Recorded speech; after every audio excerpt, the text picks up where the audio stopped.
Hello and welcome to today's video on Lies of P. I'm Chongo, and in this video we'll be discussing if the game is good and worth your time. Obviously being good is subjective, so we'll cover off a number of aspects in the game so you know if the game's worth picking up. In Lies of P, you play as Pinocchio, a puppet that has become real. You're tasked with finding Geppetto and destroying any evil puppets that have been now infected the world of Krat. It's a really nice setting, and I feel a number of the other Soulsborne games feel a bit the same with their plot and storyline, but Lies of P has a fresh take which is enjoyable and interesting. You spend your time exploring Krat, collecting items and ergo to upgrade your abilities and skills. The world is amazing and beautiful and feels like one of the best looking Soulsborne games to date.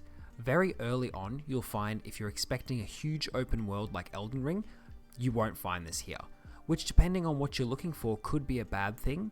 If you're someone that gets overwhelmed by choices and different pathways, Lies of P being a much more linear experience may be something that interests you more. Lies of P is a Soulsborne game. You know what you're getting into when you play the game, but there are some differences in the formula, mostly around combat and some game mechanics, which add a bit more variety to your playstyle. One of the more interesting changes is around blocking, which in this game it's referred to as guarding. Basically, when you guard an enemy, if you get hit, you will be set to lose some amount of health, unless you hit them back to regain this health. It's an interesting mechanic, and at times I had to remind myself not to go straight into the rolling mechanics I'm used to from games like Elden Ring and change up my playstyle to use this mechanic. Being able to execute a perfect guard, which results in the ability to stagger and do a huge amount of damage, also feels quite fun and enjoyable. Unlike in Elden Ring, you'll need to repair your weapon as you use it to keep your damage at a consistent pace. This adds another element for you to keep on top of in your adventure.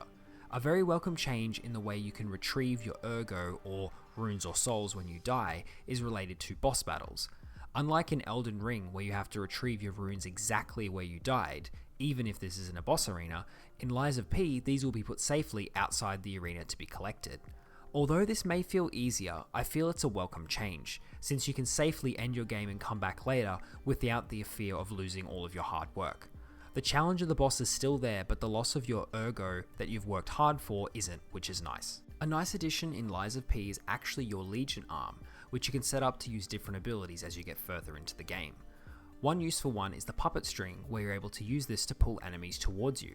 It's a really cool move and adds some more variety into your gameplay experience. It can be a bit interesting when you pull an enemy off a building though. Once you get the basics of combat down, things can feel quite easy for a brief moment, until in true Soulsborne fashion you're reminded that you let your guard down and you weren't paying attention to a boss's moveset and they crush you. So that experience is well and truly still intact in Lies of P. Included in Lies of P is a system related to either lying or telling the truth, obviously as this is a game based on Pinocchio. The game never clearly states what the impact is when you make this choice, but it does have a level of impact based on the quests or endings for the game. Although this system is quite interesting and a welcome change, I think it would have been better to provide a more clear outcome based on either lying or telling the truth. In order to get the real ending in the game as well, you have to choose the lying option at every turn, but this isn't clearly explained to you. The feature is definitely welcome, but it just feels like it could have been more fleshed out, maybe showing more around the impact of these paths as these choices are made as you go through your journey.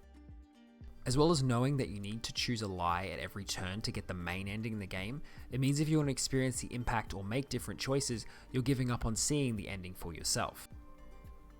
Lies of P is an amazing game that feels very fresh but also familiar at the same time. If you're looking for an all-new Soulsborne game, this is it. If you're looking for a massive open world game that reinvents the genre, then this isn't the game for you. But if you're keen to try, I'd recommend picking it up on Game Pass to experience a beautifully crafted world with a story and plot that feels very unique and a much different take on a classic fairy tale.